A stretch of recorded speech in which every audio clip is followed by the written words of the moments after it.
sulit gitu. Nggih, Pak. Jadi Nggih, kita makanya mulai dan nggih. ini baik Pak, ini hari Eh, Jumat karena waktunya pendek ya.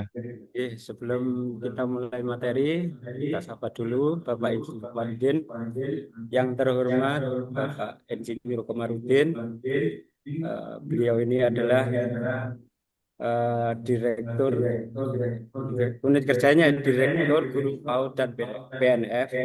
Jabatannya Ketua Tim Pembelajaran Peng- Penghargaan dan Kesejahteraan yaitu Guru PAUD dan BNF.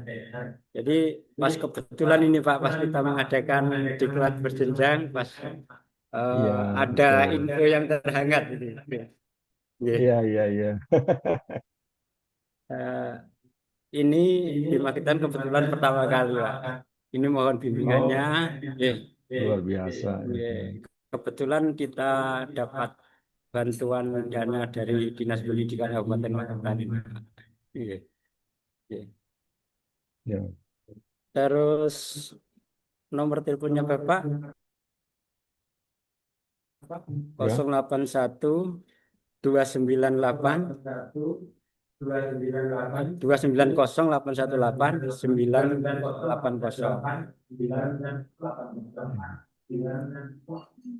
Eh, emailnya Bapak Yudi paudmas@gmail.com. Ini nanti untuk peserta barangkali ada pertanyaan langsung saja. Bung ini ketemu dengan Bapak Komarudin ini, pakarnya pembelajaran. Nanti tanyakan aja yang terkait dengan Hmm. pembelajaran yang mendalam. Nanti nih Pak. Untuk maka dari itu untuk Bapak Komarudin Ya. kami persilakan. Monggo Pak. Oke, baik. Terima kasih Pak Dahlan, Ketua LPD Magetan ya, Bapak Ibu panitia yang sedang bertugas di sana ya, serta peserta Dikjang ya, eh, yang saya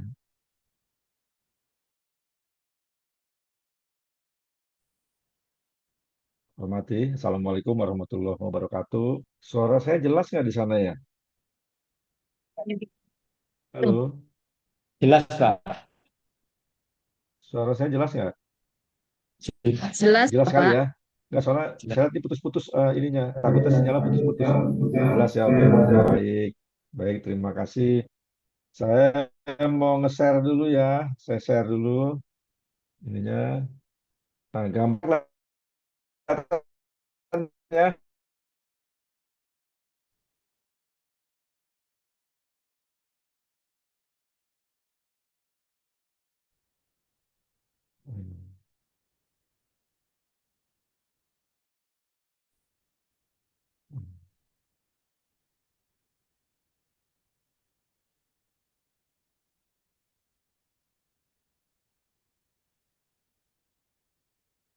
Halo, Bapak Ibu, jelas ya?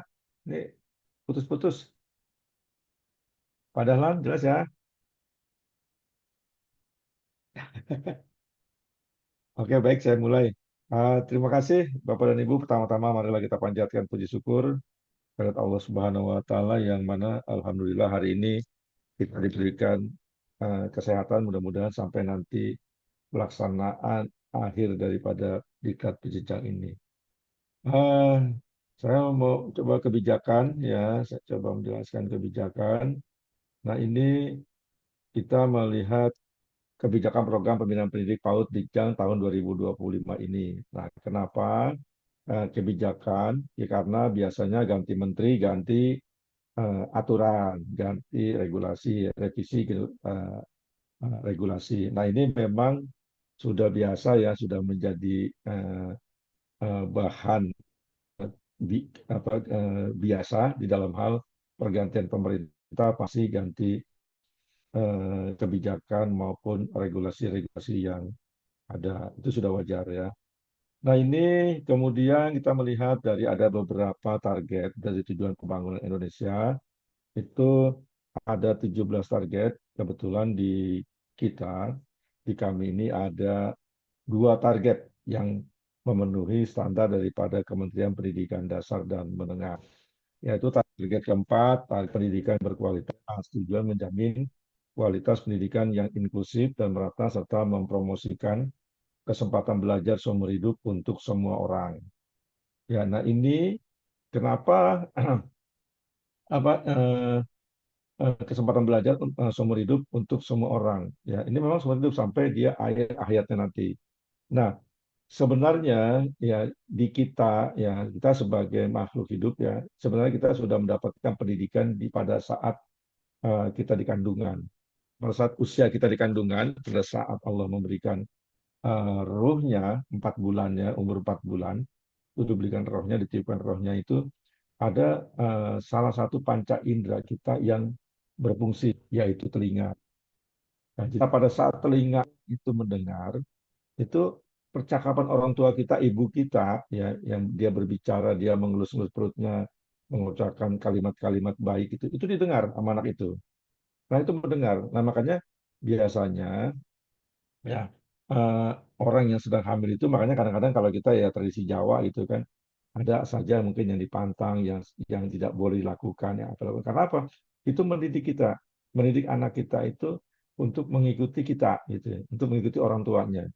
Nah, orang tuanya itu sudah diberikan apa istilahnya sesuatu bahwa dia memang sebagai guru terbaik ya kan guru pertama untuk anak itu sebenarnya orang tua guru pertama ini saya sangat mendasar sekali ya artinya supaya Bapak Ibu teman-teman di sana itu bisa memahami karena yang di sini artinya nantinya akan pemahaman kepada peserta didik anak-anak PAUD ya usia 5 sampai 6 tahun. Nah ini dari mulai dia mendengar ya kemudian kita dengarkan lagu yang baik-baik instrumen lagu yang baik-baik anak itu pasti akan menghasilkan begitu lahir dia mungkin akan lebih aktif lebih agresif karena pas saat dia di kandungan itu dia sudah dikenalkan sebetulnya diperkenalkan dengan musik, dengan lagu, dengan kalimat-kalimat yang baik ya. Walaupun tidak diperkenalkan untuk membaca ya. Ini Ibu Budi nggak mungkin karena tidak melihat, matanya belum berfungsi. Jadi hanya mendengar kalimat-kalimat yang baik itu. Nah dari kalimat-kalimat yang baik itu begitu dia keluar, pasti anak itu aktif, agresif. Ya, dia lincah sana sini, dia lincah. Nah itu pertanda bahwa anak itu pada saat di kandungan itu dia sudah mendengar, fungsinya sudah bagus. Nah pada saat 0 dia sampai 4 tahun mungkin kehadiran orang tua lah yang sangat berperan. Disitulah kalimat orang tua secara langsung itu memberikan apa namanya pemahaman kepada si anak ini bahwa apa yang diucapkan orang tua itu adalah suatu proses pembelajaran. Akan diikuti oleh anak itu. Mulai dari dia cara memanggilnya, dipanggil namanya, dia nengok gitu kan. Kemudian dia minta susu, dia minta makan. Itu mulai mulai dia itu beradaptasi dengan lingkungan keluarga dulu gitu. Nah, dari lingkungan keluarga itulah makanya pendidikan-pendidikan itu pertama kali dapat itu yaitu dari bahasa ibunya. Itu ya. Jadi mulai mulai mulai dia merangkak. Nah, kemudian target ke-16 ini kita ini ya selang-seling aja ya. Jadi nggak fokus kepada apa namanya slide, tapi nanti saya akan banyak-banyak bercerita karena untuk memahami ikut yang diklat Dikjang ini mudah-mudahan pemahaman kepada peserta didik ini lebih menjiwai. Kemudian target 16 perdamaian keadilan dan kelembagaan yang tangguh secara signifikan mengurangi segala bentuk kekerasan dan terkait angka kematian dimanapun. Ya, kemudian menghentikan perlakuan kejam, eksploitasi, perdagangan anak ya dan segala bentuk kekerasan dan penyiksaan terhadap anak. Kemudian menggalakkan negara berdasarkan hukum di tingkat nasional dan internasional dan menjamin akses yang sama terhadap keadilan bagi semua. Nah ini pertama kali Menteri diangkat ya, di 100 harinya Pak Menteri. Ini Pak Menteri sudah melatih bintek kepada guru-guru SD untuk mengikuti kebekaan, kebimbingan konseling terhadap peserta didik di level SD. Karena apa? Di level SD itu banyak sekali pembulian-pembulian ya. Istilahnya sesama teman saling bully sehingga anak SD mungkin ada yang berantem, cakar-cakaran, ada yang mungkin sampai dengan tindakan kekerasan ya, bukan saja membuli, oh kamu gendut, oh kamu jelek gitu kan, tapi membuli secara ekstrim ya. mungkin dipukul, di apa. Nah ini jadi Pak Menteri di 100 hari pertama itu memberikan bintek kepada Bapak Ibu guru untuk di level SD. Nah kami kemarin melatih kurang lebih 2.000 orang guru ya untuk di level yang melatih PAUD. Nah di level Dikdas, Dikmen dan eh, PPG, kemudian ke SPS juga melatih beberapa guru SD untuk ke Artinya mudah-mudahan guru SD juga nanti akan memahami ya bagaimana dia psikologi anak ya karena anak dari mulai TK, dari mulai PAUD ke TK ke SD itu butuh seorang psikolog yang betul-betul bisa menjembatani ya pada saat dia lompat ke SD itu. Jadi transisi PAUD SD itu perlu. Nah, kemudian kita melihat bahwa asta cita dari Kabinet Merah Putih ini ada beberapa poin ya. Kita masuk di poin keempat, yaitu tentang memperkuat pembangunan sumber daya manusia, sains, teknologi, pendidikan, kesehatan, prestasi olahraga, kesetaraan gender, serta penguatan peran perempuan, pemuda, dan penyandang disabilitas. Nah, ini salah satu peran dari asta cita Kabinet Merah Putih ya bahwa eh, kita ini sedang memperkuat kompetensi ya membangun sumber daya manusia yaitu khususnya pada guru atau pendidik. Nah, ini yang sedang dibangun oleh pemerintah sekarang ini menjadikan salah satu prioritas ya prioritas pemerintahan bahwa guru atau pendidik ini perlu dibangun sumber dayanya. Jadi terutama untuk guru-guru PAUD ya, guru-guru PAUD atau pendidik PAUD ini yang sepertinya tidak pernah mendapatkan pelatihan-pelatihan. Nah, ini dengan cara seperti ini, dengan cara dikdang ini, mudah-mudahan guru PAUD semuanya juga akan mendapatkan kesarjanaannya, mendapatkan S1-nya dengan mudah diraih, sehingga dia dapat mengajar dengan baik. Nah, ini kalau kita lihat ya apa namanya pendidikan Indonesia ke depan ini bangsa yang cerdas dan bangsa yang maju ini ada dua aspek yang harus kita apa namanya kita tanamkan atau kita berikan yaitu pendidikan bermutu kemudian pendidikan untuk semua ya pendidikan bermutu yaitu sarana dan prasarananya yang memadai artinya cukup ya saplasnya cukup kemudian pendidik dan tenaga pendidikan yang kompeten dan sejahtera. Nah ini sangat penting sekali untuk pendidikan dunia pendidikan bermutu bahwa pendidik itu harus benar-benar kompeten. Karena dengan pendidik yang betul-betul kompeten, insya Allah nanti dia juga akan apa namanya kesejahteraannya akan mengikuti karena nanti ada pekerjaan. Nah ini salah satu bentuk pemerintah ya upaya untuk melatih ya apa guru-guru ini menjadi lebih kompeten.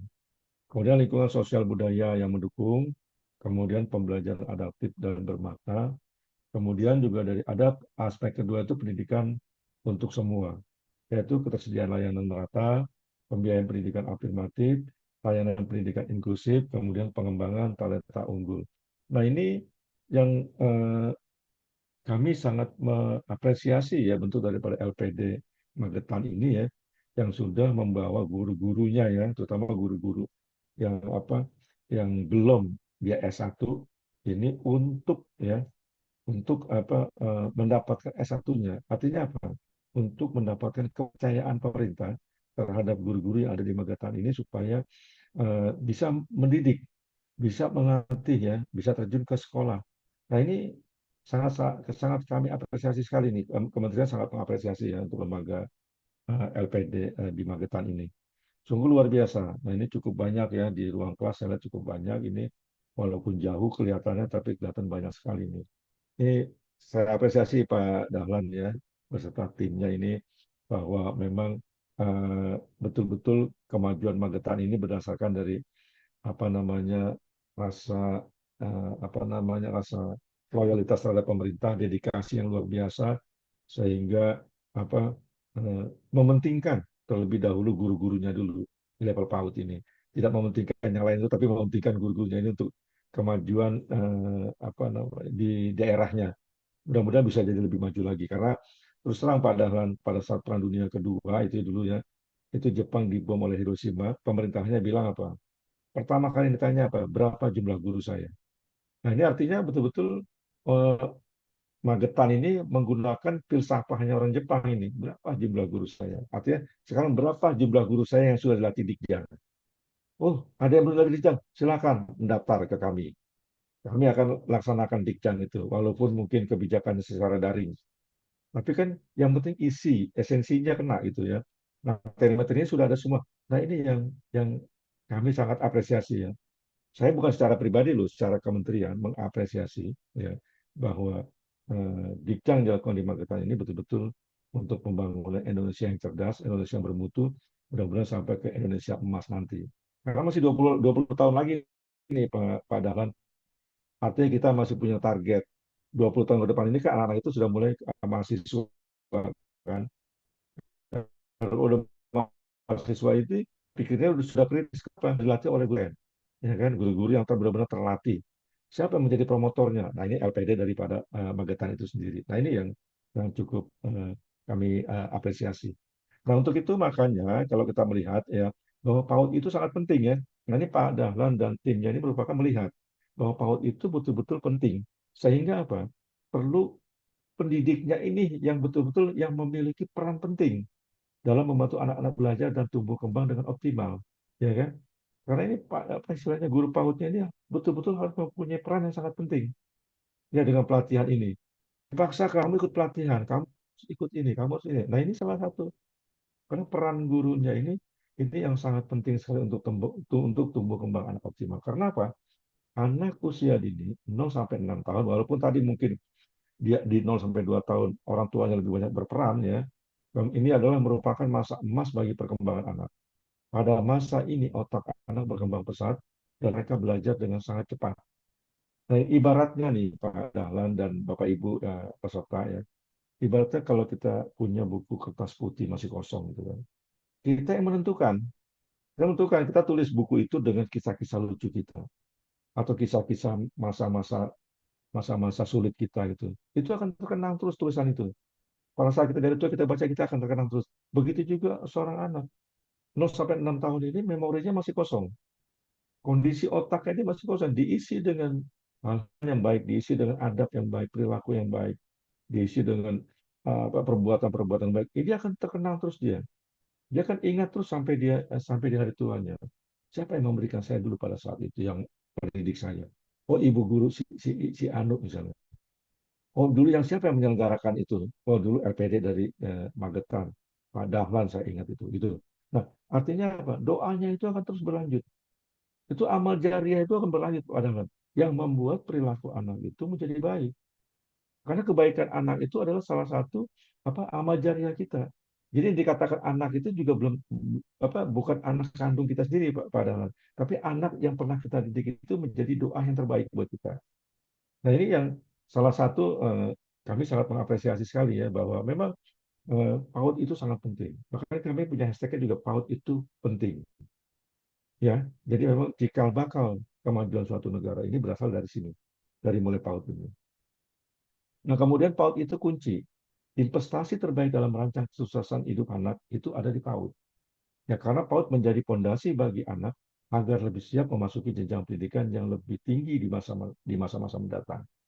Kalau dulu kita orang tua sebagai orang tua nih ya Pak, ya Bapak Ibu ya peserta, kita punya investasi, keinginan kita itu apa? Menanam, menabung itu berupa emas, deposito berupa uang. Itu karena kita berpikirnya keduniaan. Kalau kita berpikir keduniaan, kita pasti materi-materi yang akan kita kumpulkan. Oh, emas kita kumpulkan 10 tahun ke depan nanti mungkin akan berbunga. Harganya akan lebih melonjak gitu kan. Kemudian tanah kita investasikan. 10 tahun, 5 tahun lagi akan melonjak lagi sekian juta. Dari 100.000 menjadi sekian juta. Nah, ini mungkin investasi untuk kebutuhan dunia, ya. Nah, kalau kita investasikan kepada anak kita, anak-anak di bawah 0 sampai 6 tahun ini dengan biaya yang cukup banyak.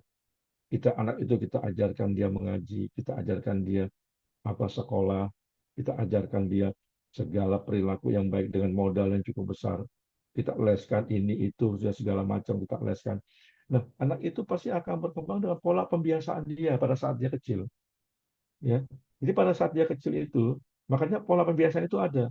Kita yang sebagai orang tua ini biaya memang cukup besar, investasi kita besar. Tapi begitu anak itu masuk dalam SD, pembiayaan itu mulai besar tuh, SD, SMP, atau mungkin gratis ya. Di Jakarta gratis tuh SD, SMP, SMA. Nah, tapi apa? Dia butuh makan bergizi, dia butuh transportasi. Artinya apa? Pembiayaan itu kan lebih besar. Nah, itu salah satu investasi kita. Investasi kita mulai dari sejak itu. Kemudian dia kuliah, kuliah syukur-syukur dapat beasiswa gitu. Artinya itu juga merupakan investasi kita. Nah, sepanjang dia masih mau belajar, kita sebagai orang tua, investasi kita yaitu ilmu. Harta yang kita berikan kepada anak kita yaitu ilmu. Karena semakin tinggi seseorang dengan ilmunya, seorang itu semakin tawadu. Ya kan? Kalau seorang semakin kaya dengan hartanya, orang itu semakin takabur. Nah, jadi ini yang harus kita yang harus kita bisa membedakan orang yang berilmu dengan orang yang tidak berilmu, gitu ya. Makanya kalau orang yang berilmu itu istilahnya dia punya masa depan. Kita kalau kita berilmu saja, misalnya kita berilmu, kita punya ilmu banyak gitu ya. Kita tidak pernah rasa takut ilmu kita akan diambil orang. Kita tidak pernah takut ilmu kita akan dicuri orang gitu. Tapi kalau kita punya harta, kita tentu selalu gelisah. Kita punya mobil mewah nih, nanti mobil mewah kita takutnya hilang, takutnya dicuri orang, segala macam. Nah, kegelisahan-kegelisahan itulah yang terkadang membuat kita itu tidak hidup kita tidak pernah merasa nyaman, tidak pernah merasa tenang. Karena apa tadi? Kita diperbudak dengan eh, harta dunia kita gitu. Tapi kalau kita tanamkan ilmu kepada anak itu akan tenang dengan bawaannya. Anak itu akan bisa membawa kita. Karena harta yang paling baik adalah menanamkan kepada anak kita, anak didik kita menjadi lebih baik. Itu harta kita. Nah itulah makanya saya mau mengajak Bapak Ibu sebagai guru pendidik ini bahwa limpahkan seluruh tenaga, upaya, segala ilmu itu untuk mengayomi, mendidik anak-anak kita untuk masa depan yang lebih cemerlang. Nah ini harapan dari kementerian gitu kan. Makanya PAUD itu menjadi kunci investasi terbaik. Nah, berbagai penelitian membuktikan bahwa kesuksesan hidup erat kaitan dengan kualitas pendidikan anak pada usia dini. Jadi sudah banyak berbagai penelitian. Anak yang mendapatkan pendidikan terbaik sejak usia 0 sampai 6 tahun memiliki harapan lebih besar untuk meraih keberhasilan di masa mendatang. Kemudian membangun pondasi dasar, ya membangun pondasi dasar berbeda anak ya untuk membangun kemampuan dasar uh, yang diperlukan dalam pendidikan di masa mendatang. Jadi sudah banyak berbagai macam-macam penelitian itu, Bapak Ibu ya. Artinya penelitiannya bahwa ternyata ujung tombak segala pola kehidupan, kualitas hidup anak itu ada sejak usia dini. Ya, walaupun tadi sejak kandungan sebenarnya juga peran orang tua sangat penting tadi. Dari pada saat dia kandungan tidak pernah orang tua ibunya tidak pernah stres ya, makanan bergizi sehingga otaknya itu tidak mengecil. Dia dilahirkan dengan sempurna dengan baik. Nah, itu menjadi salah satu mungkin entry point ya, entry point baseline-nya itu sudah ditanamkan sejak sejak dini. Pada saat dia lahir ditanamkan lagi kedua orang tuanya dan kepada gurunya. Jadi setiap anak itu berkembang selalu pasti ada yang dianggap dia sebagai gurunya. Dia lahir dalam lingkungan keluarga, keluarganya menjadi gurunya. Dia bersekolah di sekolah, guru yang menjadi gurunya, gitu kan. Nah, kemudian dia main di lingkungan, lingkungan yang terbaiklah yang menjadi gurunya. Nah, ini semuanya berperan sebagai guru. Nah, artinya apa? Bahwa kita harus mempersiapkan. Karena saya pernah dikasih juga wejangan oleh ayah saya. Ayah saya meninggal sejak saya kelas 1 SMA dulu. Saya punya 7 bersaudara. Nah, pada sebelum ayah saya meninggal, ayah semua peran satu. Jadilah manusia seperti emas. Karena apa? Emas itu jatuh kemanapun tidak akan pernah berkarat. Dia ke lumpur manapun tetap itu emas. Dia itu berlian. Tapi kalau paku, pendirian yang tidak tetap. Karena kemanapun itu paku kena air pun pasti akan berkarat. Ini artinya punyalah prinsip hidup gitu kan. Itulah yang harus dicapai gitu. Nah itu sejak saya berpikiran itu akhirnya ternyata makna itu sangat cukup luar biasa. Kemanapun kita bergaul, kemanapun kita di lingkungan yang tidak baik pun, kita akan punya prinsip bahwa ternyata hidup itu hanya sekali. Bahwa ternyata hidup pun memang harus berilmu. Dan orang berilmu itu akan tahu mana yang tidak baik dan mana yang baik. Karena ilmu itu adalah cahaya. Ilmu itu cahaya, penerang. Ya kan? Pada saat orang itu dalam kegelapan. Pada saat orang itu dalam stres, pada dalam rangka keterpurukan, kalau dia berilmu, pasti dia akan bisa mengatasinya. Karena dengan ilmu itulah adalah suatu jalan. Nah ini, ya jadi artinya saya hanya mencoba paradigma para guru ya untuk melihat, jangan melihat dari satu sisi. Melihat kadang-kadang kita sebagai guru kita mengajari orang, kita mungkin pilih-pilih. Oh orang yang kaya, yang ibunya mungkin nanti perhatian kepada kami. Oh mungkin nanti pada saat nanti di akhir pemberian rapot, ibu ini bisa memberikan yang terbaik buat kami. Jangan berpikir itu dulu. Kita berpikir dulu bahwa apa yang kita berikan kepada peserta didik ini adalah merupakan salah satu kunci bahwa untuk keberhasilan negara ini, kuncinya ada di anak PAUD ini. Berpikir kita begitu, kompetensi kita semakin meningkat, semakin kita merasa diri kita kecil. Semakin ilmu kita semakin tinggi, merasa diri kita juga kecil. Kenapa? Ternyata ilmu itu semakin kita kejar, dia tidak akan pernah habis. Selalu update dia. Ada terus ilmu itu. Saya aja sendiri kadang-kadang saya kuliah itu ya, belajar itu. Kayaknya nggak pernah ilmu itu mentok. Saya dan tidak tidak pernah saya merasa menguasai sesuatu ilmu itu tidak. Saya selalu kekurangan. Selalu berkurang-kurang. Ternyata ya inilah yang namanya ilmu. Allah itu memberikan suatu apa, gambaran-gambaran itu yang harus kita baca. Ya, jadi begitu juga. Saya ingin bahwa guru-guru yang ada di PAUD ini memahami ya tekstur tubuh, ya mungkin perilaku anak ini, kemana anak ini maunya, kemana anak ini punya cita-cita, ya kan, kemana anak ini yang kira-kira dari titik mana yang harus kita kembangkan. Nah ini jadinya, nah inilah guru terbaik, guru yang bisa memberikan suatu pengajaran yang terbaik, karena guru itu adalah digugu dan ditiru. Ya kan? Setiap langkah guru itu pasti otomatis itu menjadi anak-anak peserta itu pasti akan menirunya. Jadi itu ya, jadi kunci yang menjadi kunci itu yaitu investasi terbaik yaitu pada anak didik. Ya, pelatihan-pelatihan yang sifatnya kontinu, berkesinambungan, yang baik, adab yang baik, sikap yang baik itu ada di peserta didik. Ya, jadi merupakan kunci terbaik adalah investasi di PAUD. Nah, penguatan kemampuan pendidik guru atau guru PAUD, kompetensi pendidik guru PAUD adalah ujung tombak hadirnya layanan PAUD yang berkualitas. Kemudian fokus menyiapkan kompetensi dasar. How to become a good teacher. Nah, ya kan, bagaimana menjadikan guru ini menjadi yang terbaik. Nah, artinya apa? Guru ini menjadi kunci. Guru itu kunci. Ibarat kalau kita panah, anak panah itu, yang menjadi ujung terdepannya itu gurunya. Guru itu pasti punya pegangan hidup, punya tujuan hidup, dan punya arah hidup. Ya, kalau dia melesatkan anak panah itu, pasti dia akan melihat satu tujuan, ya satu titik tertentu. Nah itu disitulah ya apa tujuan daripada seorang guru, karena dia tahu kemana hidup ini harus dia jalankan, kemana dia harus bisa membawa hidup ini kepada peserta didiknya. Nah sebagai anak didik itu adalah sebagai tongkatnya yang mengikuti busur anak panah itu kemana dia akan berangkat. Tinggal by prosesnya, apakah proses ini angin kencang, apakah ada kendala-kendala yang menghalanginya. Nah ini semua adalah jalan hidup. Ya.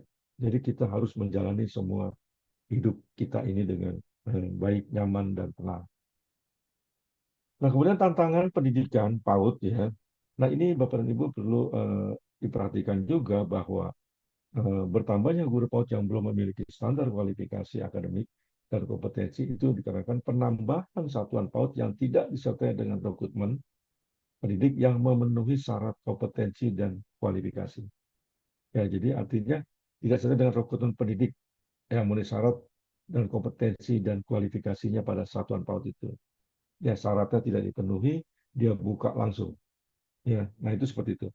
Diperlukan pengawasan dan pengendalian pendidikan PAUD. Kemudian persyaratan rekrutmen guru PAUD wajib S1 atau untuk pendidik PAUD non formal minimal lulus diklat berjenjang tingkat dasar. Artinya apa? Bahwa hari ini pemerintah memberikan bahwa pelatihan di tingkat dasar ini sudah bisa mengajar di level PAUD. Hari ini, besok kita nggak tahu. Yang namanya regulasi pasti berubah. Mungkin bulan depan akan terjadi bahwa minimal lulus di berjenjang tingkat mahir. Tuh kan? Nah ini repot lagi. Yang belum tingkat dasar, yang belum tingkat lanjut, mau kemana? Nah, justru itu, nah, pada hari ini, Bapak dan Ibu yang datang dipanggil dilatih ini, harus harus berbangga, harus berbangga dan harus betul-betul apa istilahnya bersyukur ya bahwa ternyata ada yang masih menjembatani LPD-LPD yang ada di tempat Bapak dan Ibu ini. Nah, ini harus bersyukur ya. Karena apa? Ini salah satu kunci loncatan bagi Bapak Ibu juga yang belum S1 nih, nanti ini salah satu langkah. Salah satu langkah awal, salah satu langkah lesson Ibu punya bisa mengajar di PAUD. Ya. Setelah nanti di tingkat mahir, selesai terus ngambil lagi setahun, langsung S1. Sarjana PG PAUD. Luar biasa. Itu salah satu percepatannya luar biasa. Pemerintah memberikan aturan, regulasinya seperti ini. LPD memberikan suatu semangat ya, semangat memotivasi kepada Bapak Ibu peserta ini.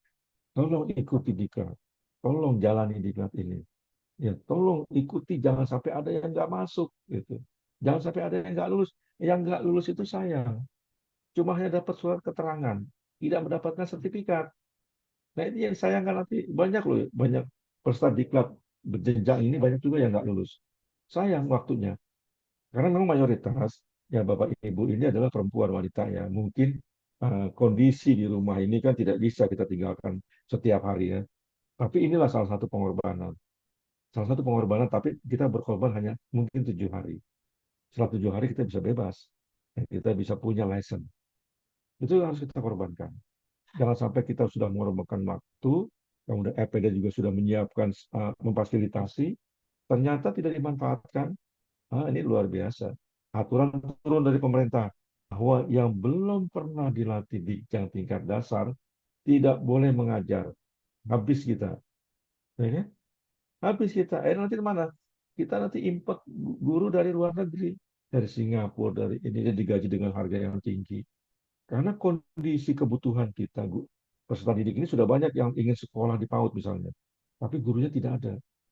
Kita ambil dari luar negeri. Apa? Kita menjadi apa ya dari sini? Kita hanya menjadi budak. Kita hanya menjadi guru pendamping. Ya kan?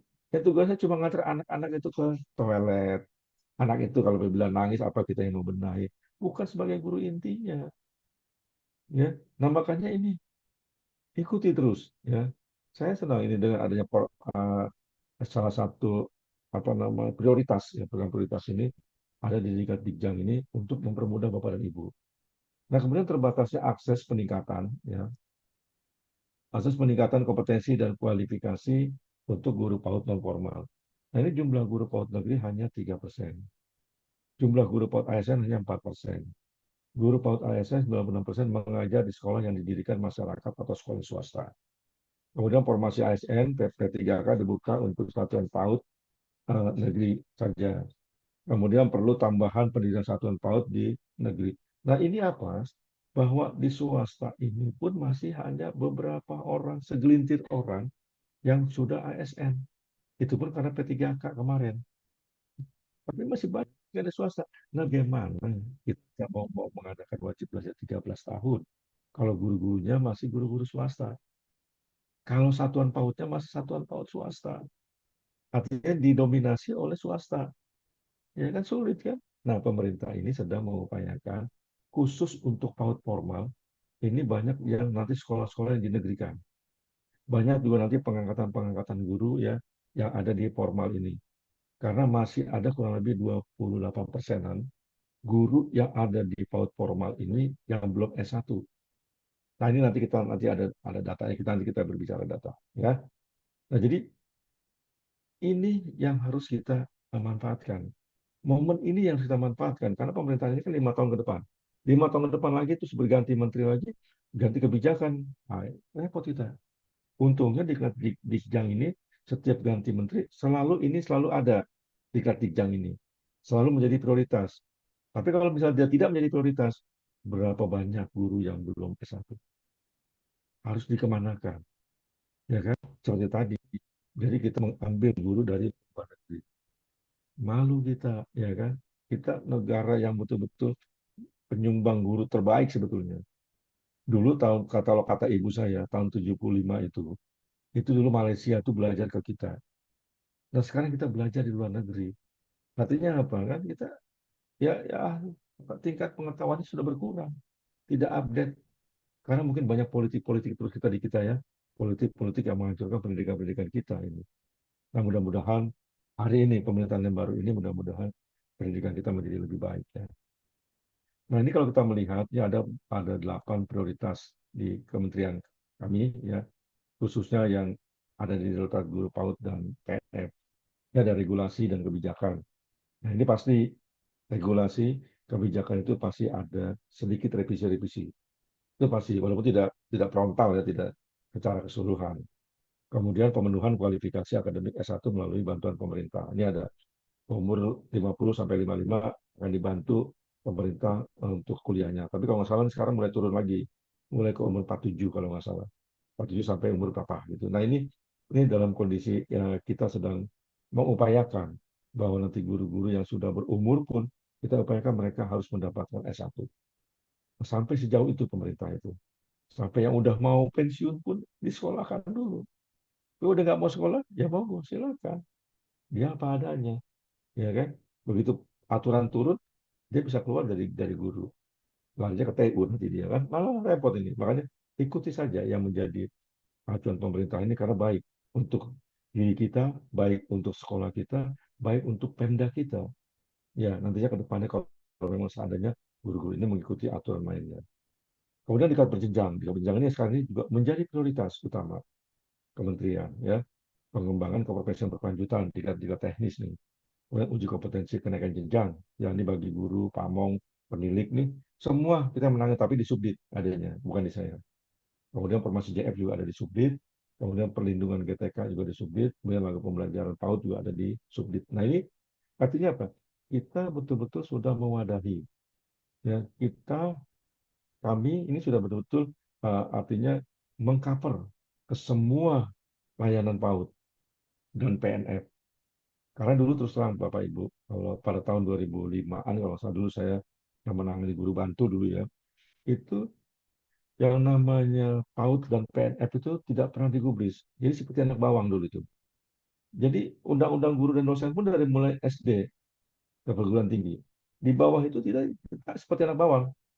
Ya, nggak pernah dilihat keberadaannya, tapi ada keberadaannya. Ya kan? Tidak pernah dilihat kemunculannya, tapi ada. Dia selalu tampil di depan. Itu pendidikan masyarakat, lembaga-lembaga kursus itu. Dulu kan nggak begitu digubris, ya kan? Karena lembaga-lembaga kursus kan harus ada tutor, harus ada namanya nanti pamong belajar, ada namanya penilik itu kan. Ini kan harus kita hargai juga mereka ini, perjuangan mereka ini. Karena biasanya guru-guru sekarang ini yang mengajar, kebanyakan cuma hanya ngasih PR. Karena murid itu pintar sudah di luar. Dia kursus, dia les, ya kan? Dengan pendidikan masyarakat. Jadi yang membuat mereka pintar itu setelah pendidikan yang di luar sekolah. Dia masuk ke sekolah itu guru itu cuma ngasih PR, tugas-tugas, ya kan? Dites dia pembahasan soal, pengetahuan hanya sedikit sekali. Karena itu tadi sudah terlatih dia di luar, ya. Jadi makanya sekarang kita berupaya bahwa sebenarnya dalam sekolah itu nggak perlu ada PR. Jadi apa yang dikerjakan di hari itu selesai pulang dia membantu ibunya. Nggak perlu tuh anak sekolah lagi berjalan PR lagi sekolah. Kapan dia membantu orang tuanya? Kapan dia fokus kepada eh, rumahnya? Kapan dia fokus pada saat dia sekolah? Kalau dipikir ada PR, nanti dia ngerjain di rumah lagi. Nah ini yang membuat anak itu kecenderungan itu menjadi dia bekerja untuk dirinya sendiri. Terutama gadget ini selama ini kan yang sangat peran berpengaruh dari kecanduan-kecanduan gadget itu luar biasa. Ya sampai-sampai nah, orang itu nggak mau sekolah, nggak mau atau yang gadget sampai matanya jereng. Nggak sampai orang itu sakit, sampai sempoyongan jalan anak-anak kecil itu. Banyak seperti itu. Nah, kita sebagai guru, nah tugasnya tadi apa? Menanamkan yang terbaik. Ya kan? Investasi ilmu kita terhadap peserta didik itu kayak apa? Karena seperti tadi itu, kalau kita menginvestasikan ilmu kita ke peserta didik dengan cara yang baik, itu menjadi amal ibadah kita, menjadi ladang amal ibadah kita. Gitu. Nah ini ya salah satu yang harus dipunyai oleh peserta Bapak dan Ibu. Iya, Kemudian kita Pak. lihat data, ya Ini Pak kita yang lihat data statistik. yang diharapkan dari yang ada di Magetan itu, Pak. utamanya di Nah, regulasi kebijakan itu, Pak. Bagaimana teman-teman iya, itu mengharap bisa diakui sebagai guru, Pak. Harapan dari itu kami ya. iya. Kayak gini Pak, kita nih kebetulan Pak kita tertolong dengan yang namanya wajib belajar 13 tahun Pak. Ya kan, wajib belajar 13 tahun ini kan ada di PAUD formal di TK. Artinya apa? Kalau TK sudah diakui dia sebagai apa namanya pencetus adalah bagian daripada wajib belajar 13 tahun, otomatis yang namanya PAUD PNR ini Pak. Nama PAUD PNR naik pasti dia, karena peran sekolah TK itu pasti ada di PAUD PNR. Nah ini nanti diakui keberadaannya Pak. Kalau untuk TK ke atas itu mungkin sebutannya guru Pak. Tapi memang kalau namanya PNF ini di aturan regulasinya guru garis miring pendidik. Nah ini karena masih apa? Ya itu tadi pemerintah sedang mencari bentuk pola nih Pak. Mudah-mudahan karena ini Bapak bisa lihat nih, kalau dia dari pendidik PAUD ini untuk PAUD secara keseluruhan ada 637 ribuan Pak. Ya, 637.445. Yang belum S1 ini terbalik angkanya, ini 47%. Ya kan? Yang sudah S1 53%. Artinya kan tadi Pak, banyak Pak. Bagaimana pemerintah ini mengangkat dia sebagai guru kalau dia belum S1? Kan belum bisa Pak, belum bisa memenuhi syarat kan. Nah, ini salah satu kuncinya. Makanya saya salut ya dengan pemerintahan Magetan ini LPD-nya ini. Ini justru bukan gurunya yang proaktif malah LPD-nya. Ayo ikut pelatihan, ayo ikut pelatihan. Jadi apa? Untuk pengakuan nantinya bahwa dia dianggap sebagai guru. Label nanti udah guru, Pak. Udah bukan Iya, lagi yang namanya mungkin bukan namanya mungkin pendamping atau apa, tapi guru nanti ini. Setelah dia mengikuti tes ini. Nah, karena Bapak bisa lihat ya, kalau kita lihat yang untuk non formal saja ini, yang istilahnya yang liniernya aja itu 58%. 8%. Bagaimana kita mau ngangkat dia sebagai guru, Pak? Kalau kita tidak benahi datanya di awal ini kan, iya, bagus. Pertanyaan Bapak langsung nyambung ini. Pertanyaan Bapak langsung nyambung. Gitu kan? Kamu diakui seperti guru. Nah, kita lihat datanya, Pak. Datanya seperti ini. iya. Gimana, Pak? Kan kita mesti benahi datanya dulu kan? Ya, Nah, ini salah terus satu Bapak untuk pendorong, Pak. program prioritas Ya, ini, Pak. Kalau yang iya. kedua, kalau di kami, Pak, permasalahannya itu kadang guru-guru itu umurnya sudah menganjak tua itu. Kalau disuruh kuliah kayaknya nggak mungkin. Terus yang harapan Nah, kami itu dari poin yang ketiga ini, untuk diklat yang diklat lanjut, apakah mungkin ada suntikan darah mungkin dari pusat itu, Pak. Kalau beasiswa kan oh sudah gitu. program prioritasnya kan sudah ada. Poin yang ketiga Ya, sudah berjenjang ini. Oke. ada, Pak. Nah, ini sebenarnya, Pak, yang pembiayaan dari pemerintah itu sebenarnya kami ada, Pak. APBN, ya. APBN untuk melatih Ditjen. Tapi tidak semuanya kami latih. Makanya kami percaya kepada LPD, Pak. Ya, LPD yang nanti dengan biaya mandiri kah atau dengan eh, apa bantuan kerjasama dengan swasta ya, Pak, dari ya. bantuan dari Pemda atau apa. Nah, kami memprioritaskan, kami berikan itu. Nah, nanti setelah Bapak Ibu dilatih, kan sekolah lagi setahun tuh, yang umurnya tadi kurang lebih kalau nggak salah 47 minimal, ke atas itu akan dibantu Pak selama pembiayaan kuliahnya itu. Pemerintah akan bantu itu memang kita lagi ngebahas NPK-nya nanti Pak. Lagi kita bahas lagi kita cari datanya. Karena datanya ini kan on off Pak. Data untuk PNF Pak. Lembaganya tidak tetap. Di hari ini udah Pak lengkap. Tahun depan atau nggak ada sekolahnya Pak. Kita cek ke sana kadang-kadang jadi apa jadi tukang las. Ya kan? Ya. Dia tahu dikontrakin sama toko mebel. Itu kami udah coba itu Pak. Nah, sekarang mereka di bawah nuntut pengen jadi guru. Nah, data yang lain sih banyak yang nggak lengkap. Kan kita zolim juga, Pak. Ya, kita paksakan jadi guru, tapi dia nggak lengkap datanya. Apalagi kita merusak juga, gitu kan. Nah, Ya, kalau Pak. bisa makanya kita bantu semua nih. Bapak Ibu yang merasa baru SMA, ikut diklat berjenjang ini. Paksakan ikut diklat. Jangan sampai nggak lulus itu, gitu, Pak. Kalau untuk LPD Ya, mungkin udah paham kali ya bahwa LPD sebagai penyelenggara diklat memang salah satu ininya dia komitmennya membangun istilahnya warganya, membangun daerahnya itu mempunyai pendidikan yang merata itu Pak. Nah ini salah satu entry point-nya buat daerah. Nah makanya sekarang ini Bapak bisa melihat untuk guru PAUD saja Pak, yang tidak linier itu 40%. Bagaimana kan? Mau diangkat tadi kan? Ya, Sulit Pak, kita mismatch-nya banyak Pak. Itu. Nah kalau kita berbicara data ini ya seperti ini. Sulit banyak guru menuntut. Kenapa Pak kita nggak diangkat sebagai guru ini? Datanya kita lihat dulu. Sebaran datanya ternyata tidak merata. Sebaran datanya ternyata banyak yang masih SMA. Oh kami sedang kuliah Pak. Iya, Ibu sedang kuliah. Yang lainnya kan belum. Nah dengan cara pendekatan inilah, Dikjang inilah yang harus kita penuhi gitu Pak. iya Pak. Semua Iya. memang semua akan ini Pak. Lambat laun saya yakin. Tapi saya yakin, saya punya optimis Pak. Bahwa 2 tahun ini kayaknya semuanya nanti akan S1. Akan menjadi guru Pak. Mudah-mudahan itu. Akan dikejar nanti Amin. itu. Nah, Amin. ya Amin. kalau sudah dikejar itu kan sudah lumayan Pak. Karena sudah banyak Pak yang di tingkat mahir ini Pak. Sudah banyak Pak di semua pelosok-pelosok Pak. Nah nanti kami tinggal itu yang kami benahi supaya mereka itu ya kalau bisa mereka bisa apa namanya mereka bisa ikut di tingkat pembelajaran. Jadi itu salah satu pointernya Pak. Jadi di sini kita bisa melihat bahwa ternyata pemerintah itu mempunyai prioritas gitu. Jadi prioritas itu di samping jenjang ini wajib oleh semuanya. Nah, PM itu harus betul-betul kita ini kan, gitu. Jadi PM itu betul-betul harus mereka juga paham. Makanya kalau di jam sudah diikuti Pak, di teknis sudah menanti Pak.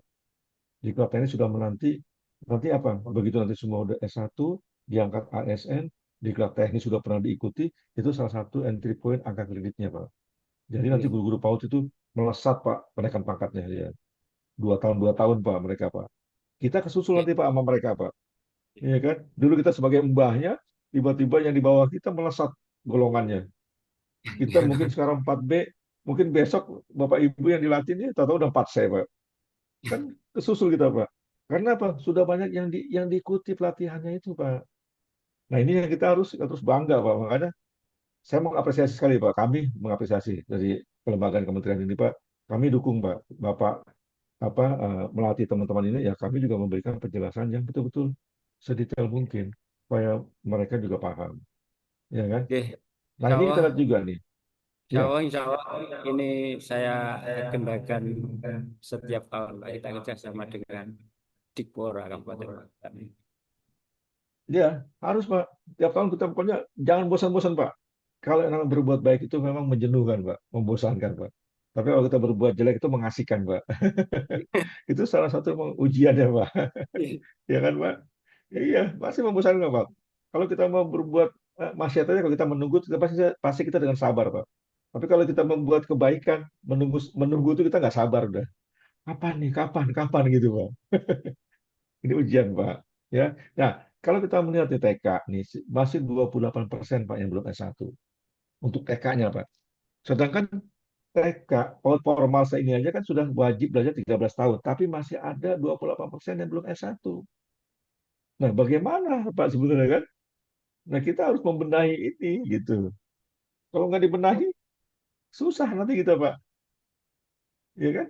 Nah, untuk non-formalnya, masih 70%. Nah, sekarang kalau ada Bapak Ibu sekarang ada non-formal nih, masih 70% Pak. Bu. Jadi jangan jangan kita berharap dulu. Oh, kapan saya jadi guru? Tunggu teman-teman yang lain S1, Pak. Tunggu yang lain teman-teman itu bisa mengikuti Dijang. Ya kan? Karena nggak bisa kita Ya. menuntut sesuatu apabila teman yang lain juga belum belum kualifikasi pendidikan yang tinggi, kita susah ngomong apapun sulit, Pak. Begitu diterapkan oleh pemerintah, diangkat semua guru yang mengajar di PAUD dan PAUD PNF maupun non formal, tapi yang S1, nah yang 70% habis Pak. Mau kemana 70% ini? Ya kan? Hanya dia yang mengusulkan, dia juga yang kebuang. Gitu Pak. Ya. Jadi dia yang akan kebuang. Sayang, kasihan dia mengusulkan. Tapi dia juga yang kebuang. Ya. Nah, itu kalau kita melihat data. Nah, kemudian kita melihat regulasi dan kebijakan. Ya. Nah, ini datanya, data guru ya, data guru. Kalau kita lihat untuk jenjang non formal, ini kita lihat jenjang non formal, ya. Ini ada KB, TPA dan SPS. Total keseluruhan 288.500 orang. Nah, ini untuk datanya. Artinya banyak kan yang harus kita ini kan. Karena apa? Yang sudah S1 saja baru 87.000. S1 loh. Yang belum itu 201. Cukup banyak itu. Yang belum 201. Bagaimana kita bisa menyentarakan, disetarakan bahwa mereka ini bisa S1? Butuh waktu kan, butuh proses, butuh biaya, ya kan? Nah, ini perjalanan masih panjang, tapi kepanjangan jalan inilah harus kita penggal, ya kan? Kita potong di tengahnya supaya bagaimana guru-guru ini bisa dengan cepat ya, mendapatkan S1-nya, gitu. Nah, mudah-mudahan aja ya kita ke depannya guru-guru bisa terangkat. Nanti kita lihat tingkat berjenjang. Tingkat berjenjang sudah diakui oleh UNESCO ya. Dari tahun 2017, 2018 ini diakui keberadaannya. Bahwa tingkat berjenjang ini adalah salah satu proyek yang di dalam meningkatkan kompetensi gurunya ini menjadi lebih baik. Jadi diakui oleh UNESCO. Jadi Bapak dan Ibu tidak perlu takut lagi, harus bangga. Nah, kemudian tingkat berjenjang ini diperuntukkan bagi guru PAUD yang belum memiliki latar belakang pengetahuan dan keterampilan tentang PAUD. Jadi yang belum memiliki latar belakang, ya. Kemudian untuk menjamin pelaksanaan pembelajaran pada PAUD yang tepat sesuai dengan fase tumbuh kembang anak dalam penanaman karakter yang akan menjadi fondasi untuk perkembangan anak selanjutnya. Nah itu ya, jadi lihat, jadi untuk menjamin pelaksanaan pembelajaran PAUD yang tepat. Jadi di kelas penjenjang ini memang diperuntukkan untuk guru yang belum memiliki latar belakang pengetahuan dan keterampilan tentang PAUD. Ya, jadi di jenjang ini diperuntukkan untuk itu. Karena di kelas dasar saja sudah boleh mengajar, ya. Jadi Bapak dan Ibu harus bangga ya bahwa ternyata ngajar di PAUD ini harus memiliki license. Tidak bisa lulus SMA langsung ngajar, SMP langsung ngajar tidak bisa. Tapi ada aturan mainnya, ya tidak sembarang. Ya itu ya Bapak Ibu ya. Nah, itulah data, ini data tadi sudah berbicara data, kemudian kita berbicara kemanfaatannya di berjenjang ini. Nah, Bapak dan Ibu kita bisa melihat bahwa tujuan dari Pradika Berjenjang ini yaitu menjamin pelaksanaan pembelajaran pada PAUD yang tepat sesuai dengan fase tumbuh kembang anak sebagai fondasi untuk perkembangan anak selanjutnya. Kemudian menghindari kesalahan mendidik malpraktek guru PAUD. Nah, kalau guru ya kesalahan mendidik malpraktek ya, ini pasti itu satu generasi itu akan hilang. Itu pasti itu, satu generasi hilang. Tapi kalau dokter malpraktek satu orang pasti mati. Salah suntik mati dia. Tapi kalau guru, satu generasi itu hilang. Artinya luar biasa. Sebenarnya profesi guru itu harus disanjung, dipuji, diagungkan. Ya, karena guru itu digugu dan ditiru. Ya, jadi betul-betul memang adalah eh, guru ini jabatan profesi. Ya, tidak ada suatu negara maju yang tidak mengagungkan gurunya. Pasti gurunya itu dengan banyak fasilitas-fasilitas yang dipenuhinya. Karena apa? Dia sebagai salah satu bentuk kemajuan daripada bangsa itu sendiri. Ya. Nah, mudah-mudahan kita jadi ke sana nanti ke depan akan seperti itu. Kemudian manfaatnya untuk guru PAUD, untuk Bapak dan Ibu yang hadir hari ini, peningkatan kompetensinya meningkat. Kompetensinya menjadi meningkat ya. Lebih cerdas, lebih pintar, lebih lebih dewasa dan lebih bisa mengayomi gitu. Ya, kemudian transisi percepatan peningkatan kualifikasi akademik melalui RPL. Ya, jadi ini salah satu transisi percepatan melalui RPL. Kemudian untuk satuan PAUD-nya, untuk tempat ibu bapak yang ada di sana, itu peningkatan nilai akreditasi lembaganya, satuan PAUD-nya itu menjadi lebih meningkat. Dari B ke A, ya kan, dari C ke B. Nah, ini salah satu peningkatan akreditasi, ya, nilai akreditasinya bagi satuan PAUD-nya. Kemudian peningkatan kualitas layanan PAUD-nya menjadi meningkat, kualitas layanannya meningkat. Nah, kemudian untuk Pemdanya apa? Yaitu pemenuhan indikator capaian layanan PAUD berkualitas. Kemudian pemenuhan standar pelayanan minimal. Nah, kemudian sasarannya. Sasarannya yaitu PAUD yang belum memiliki kualifikasi akademik S1, ya, kemudian guru PAUD yang sudah S1 tapi bukan PG PAUD. Sasaran daripada diklat penjenjang ini, ya. Sudah banyak yang S1 tapi bukan dari PG PAUD. Jadi ikut diklat penjenjang ini untuk apa? Mensetarakan ilmunya. Ya, untuk sama bahwa semua ilmunya yang didapat itu merata. Nah, ini yang Bapak Ibu harus memahami bahwa pelatihan ini betul-betul penting. Ya, tidak ada suatu pelatihan yang diberikan oleh pemerintah itu yang tidak penting. Pasti semua penting. Ya, ikuti, jangan sakit, tetap semangat. Diklat dasar, ini struktur programnya, ini ada 48 ya GP ya, ini tingkat dasar ya. Kemudian ada yang namanya diklat lanjut, ini sebanyak 64 JP. Ya, kemudian ada yang namanya diklat mahir, itu 80 JP. Ya. Nanti Bapak Ibu ini harus mengikuti tahapan-tahapan itu. Ya, karena kalau tahapan ini nggak diikuti dan nilainya di bawah 70, berarti Bapak Ibu tidak lulus. Betul. Hanya mendapat surat keterangan, tidak mendapatkan sertifikat. Ya. Jadi yang ada mengajar, mengajar tapi tidak punya sertifikat. Nah, makanya diikuti, jangan sampai kehadirannya tidak ada, tidak aktif, ya. Kemudian nilai pengetahuannya pre dan post tes itu juga harus baik, paling tidak bisa mendukung, karena itu 20%. Kemudian keterampilan, ya tugas individunya juga harus dijalani, ya harus bisa ngirim email, harus bisa ngirim WA, ya sehingga tugas-tugas saya itu bisa dikirim melalui WA. Itu ya. Yang kedua itu juga kehadiran pada tahap tugas mandiri. Pada tahap tugas mandiri itu juga Bapak Ibu harus penuhi semuanya, ya terutama juga nilai kehadiran 30% di situ full. Nah, kemudian keterampilan 70%. Kalau sudah dilalui antara pendalaman materi dan tugas mandiri ini bisa selamat dipenuhi, insya Allah pasti lulus. Walaupun cuma nilai ngepas ya, 70,1 misalnya. Ya, nggak apa-apa, yang penting lulus dapat sertifikat. Bangga bahwa kita siap mengajar. Gitu. Ini salah satu kebanggaannya. Jadi Bapak dan Ibu harus harus berbangga hati ya bahwa kelulusan itu menjamin Bapak Ibu mengajar. Karena nggak boleh nilai di bawah 70. Kalau guru nilainya di bawah 70 berarti sudah standar dengan siswanya. Ya, berarti makanya harus di atas 70. Nah, ini salah satu siklusnya ya. Ini kan ada pelaksanaan diklat dasar 48 JP, 64 JP, 80 JP. Nah, ini bisa tatap muka dan bisa juga daring. Tugas mandirinya sebanyak 210 JP dari masing-masing diklat ya selama 25 hari kerja. Gitu ya. Kemudian sertifikat diklatnya ada dasar, lanjut, dan mahir. Nah, ini nanti diakui di RPL 45 SKS.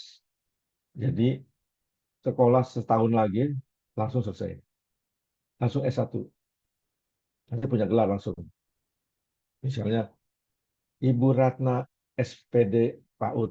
Nah, namanya nambah. Ya, kan? Keren kan?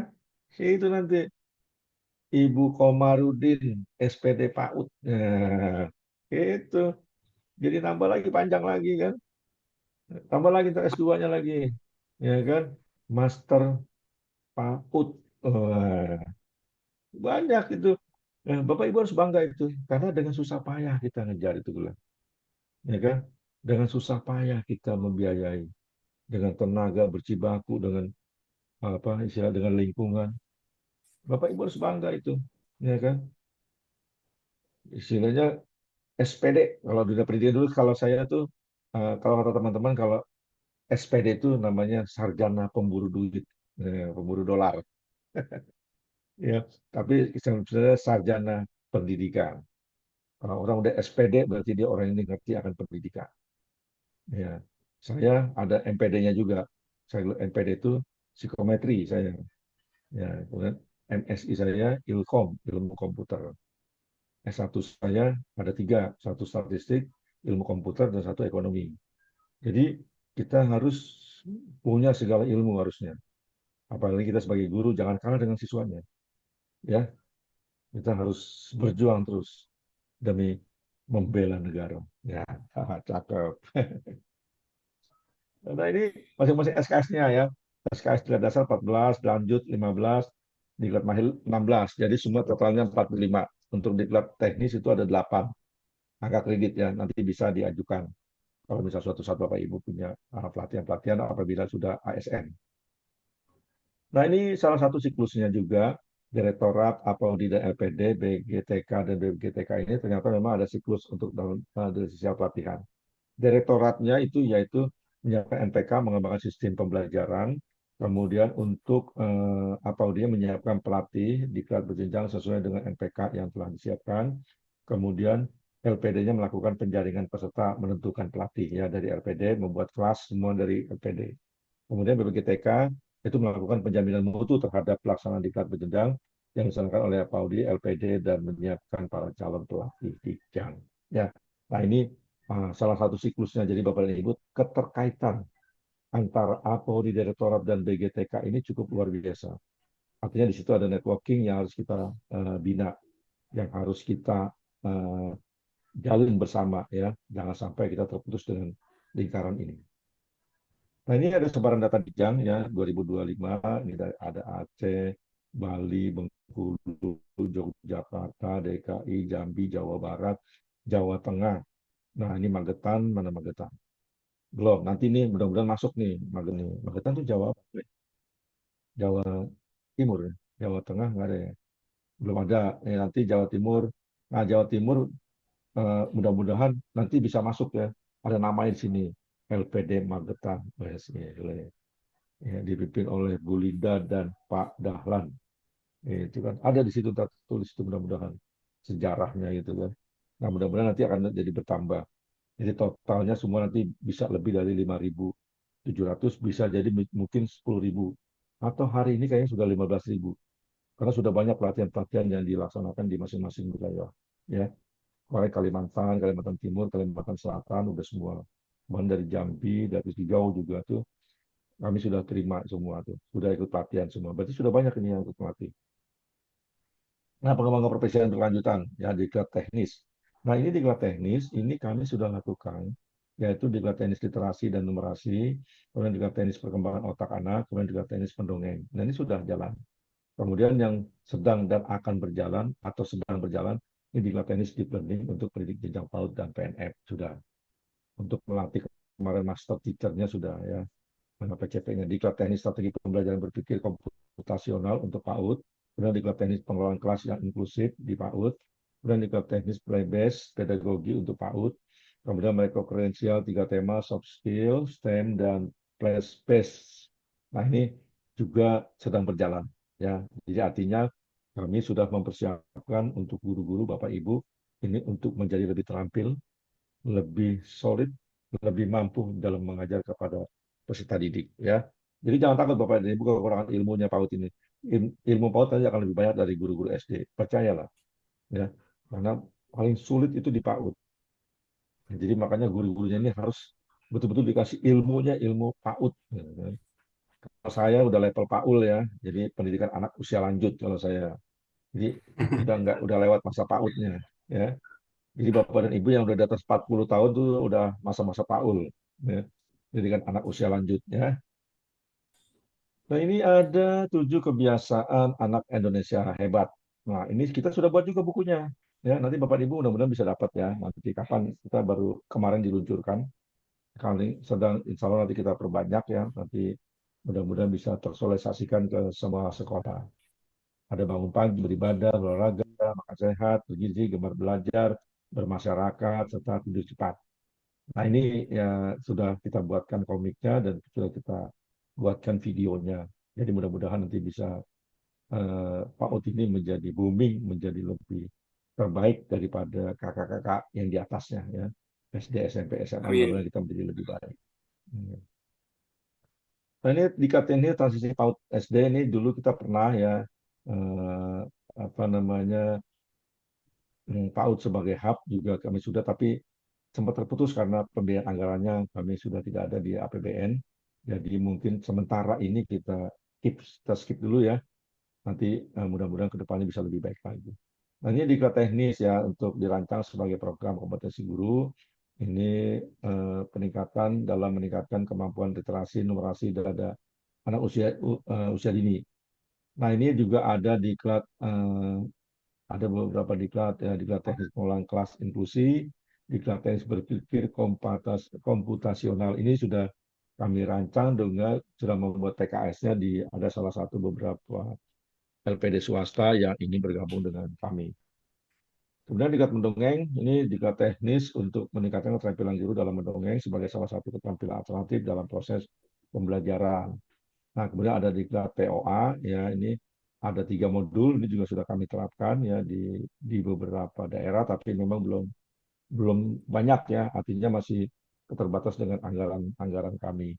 Mudah-mudahan nanti Bapak Ibu LPD bisa juga menyelenggarakan diklat teknis POA ini ya, sehingga Bapak Ibu guru yang ingin mengikuti ini menjadi lebih terampil, lebih apa namanya, lebih gesit ya dalam hal mengajar.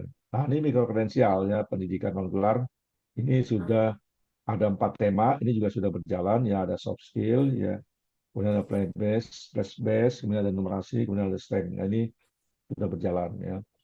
Nah, kemudian ada TOT, ini saya agak percepat sedikit karena waktu ya, hari Jumat ya. Mudah-mudahan ada beberapa 1 atau 2 pertanyaan kami tampung. Nah, ini pembelajaran mendalam yang merupakan pendekatan yang memuliakan dengan menekankan pada penciptaan suasana belajar dan proses belajar ya, menggembirakan, joyful melalui pikir intelektual, olah hati, olah rasa, kemudian holistik dan terpadu. Nah, ini sudah eh, kami lakukan kemarin di Jogja pertama kali, dan kemudian berikutnya kalau nggak salah UPT sekarang sedang melaksanakan di kelas PM ya, itu melalui beberapa seleksi. Nah, kami juga nanti akan melatih PM itu mungkin di akhir Agustus. Kami sudah mempersiapkan datanya khusus untuk PNF ya. Jadi mudah-mudahan nanti ke depan ini bisa menjadi lebih menyeluruh, Bapak Ibu mendapatkan pelatihan-pelatihan itu. Demikian mungkin itu Bapak dan Ibu, lebih kurangnya saya mohon maaf apabila ada salah tutur kata, ucapan, perilaku, mohon dimaafkan ya. Bila taufiq wal hidayah, wassalamualaikum warahmatullahi wabarakatuh. Kami sampaikan ke Waalaikumsalam panitia di warahmatullahi moderator. wabarakatuh. Terima kasih Bapak. Terima kasih Ya, sekali atas materinya dan minta dukungannya Pak dari Direktorat ini yang siap angkatan. Pak, siap Pak Eh, Dahlan. Intinya adalah PAUD itu adalah pondasi di sebuah bangunan adalah pondasi. Ingatkan ya Pak. Terus kunci. Jadi PAUD ini sangat penting, tidak PAUD itu penting, tapi sangat penting Pak. Kalau dilihat Sangat dari ini adalah pondasi itu. betul. Jadi Setuju Pak. PAUD itu harus bisa kan apa itu pondasi untuk pendidikan di Indonesia yang lebih kuat nanti ya Pak intinya. Ya, iya Pak. Oke, sudah mau Jumatan. Terima kasih sekali Iya. Pak. Oke. Ya, sama-sama Pak Dahlan, Bu Linda, panitia, Bapak Ibu yang hadir hari ini. Kami ucapkan juga selamat berjuang, selamat mengikuti kegiatan diklat lanjut. Semoga bisa ke tingkat mahir dan bisa kuliah lagi dan bisa S1 dan bisa diangkat lagi. Berapa level itu saya bicara, itu tingkatan-tingkatan itulah harus Bapak Ibu jalani. Siap Oke, untuk jalani? pertanyaan saya tabung Pak. Eh, Nanti nggih. Nggih, Oh terima siap, kasih Pak. Nggih, siap matur Pak. suwun nggih. Nanti kalau misalnya Nggih. saya belum jawab siang ini, mungkin nanti malam saya jawab Nggih. Pak. Karena kebetulan juga saya lagi Nggih. ada kegiatan juga Pak. Ya, Nggih. ya Pak. Padahal siap Nggih, pokoknya. nggih, nggih. Ya, Mungkin oke. itu materi Demikian dari Bapak Ibu ya. Terima nggih. kasih Pak Nggih. Dahlan, Nggih, Bapak, sama-sama Pak. Bapak Panitia. Ya, saya undur diri ya Pak. Nggih, Pak. Nggih, terima Ya, kasih nggih. ya, sun Pak. Ya, atur Nggih. nuwun. Mungkin itu materi dari Bapak Insinyur Komarudin. Terima kasih sekali. Mungkin kita break.